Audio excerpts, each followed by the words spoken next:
மகாநதி சீரியல்ல நம்ம விஜய் இன்டர்வியூக்காக ரெடி ஆகிக்கிட்டு இருக்கிறாப்புல. நம்ம காவேரி எதுக்குங்க இதெல்லாம் வேணாம் அப்படின்னு சொல்லி பார்க்குறாங்க. ஆனாலும் விஜய் இல்ல நான் போய் தான் போவேன். எனக்கு கண்டிப்பா இந்த வேலை கிடைக்கும் அப்படின்னு சொல்லிட்டு ஆட்டோ வர சொல்லி ஆட்டோவிலேயே போறாப்புல.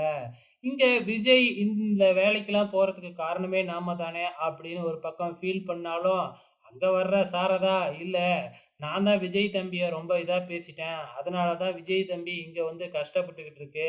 நான் என்ன செய்றது? உங்க அப்பா போனதுலேருந்து யார பார்த்தாலுமே எனக்கு சந்தேகமா இருக்கு அப்படின்னு அவங்க ஒரு பக்கம் ஃபீல் பண்ணிக்கிட்டு இருக்கிறாங்க. இந்த பக்கம் நம்ம விஜய் இன்டர்வியூக்கும் போயிடுறாப்ல. அந்த கம்பெனி பார்த்தா, "சார் நாங்களே உங்க கம்பெனிக்கு வந்து போட்டியா தான் வச்சிருக்கோம். உங்க கம்பெனி அளவுக்கு எங்க கம்பெனி ஒண்ணும் பெருசு இல்ல. இருந்தாலும் எங்களுக்கு காம்படிட்டிவ் கம்பெனியே உங்க கம்பெனி தான்." அப்படின்னு சொல்றாப்ல. ஆனா விஜய் இருந்துகிட்டு, "இல்ல நான் இந்த கம்பெனில இருந்து எல்லா பொறுப்புகள இருந்தும் ரிலீஸ் ஆயிட்டேன்." அப்படின்னு சொல்லி பார்க்குறாப்ல. இருந்தாலும் அந்த கம்பெனி இன்னும் உங்க ஃபேமிலி கூட தானே இருக்கு அப்படின்னு உங்களுக்கு வேலை கொடுக்கணும் அப்படின்னா, என்னைய விட பெரிய வேலை தான் கொடுக்கணும். நீங்க ஓவர் குவாலிஃபிகேஷன் அப்படின்னு சொல்லிட்டு அனுப்பிடுறாங்க. விஜய்க்கு ஒரே கவலையாயிடுச்சு. இந்த பக்கம் கங்கா ஒரு YouTubeல வீடியோ பார்த்துக்கிட்டு இருக்காங்க.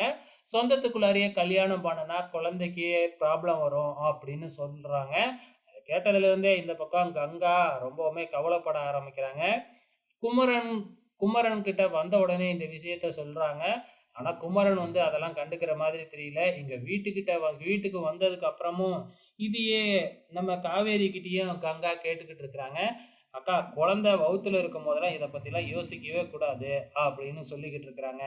இந்த பக்கம் சாரதா என்னடான்னா, "குழந்தைக்காக நான் விளக்கு எடுக்க போறேன்." அப்படி இப்படின்லாம் டயலாக் அடிச்சுக்கிட்டு இருக்கிறாங்க. இங்க கங்கா இன்னும் அதே டென்ஷன்ல இருக்கிறாங்க. குமரன் வீட்டுக்கு வந்த உடனே குமரன் கிட்ட லல்லு லல்லுன்னு சும்மா வாய்க்கு வந்தபடி பேசிக்கிட்டு இருக்கிறாங்க.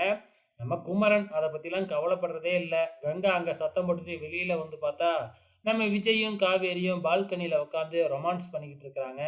அட கருமத்தே! அப்படின்ட்டு கங்கா மறுபடியும் உள்ளாரையே போயிடுறாங்க.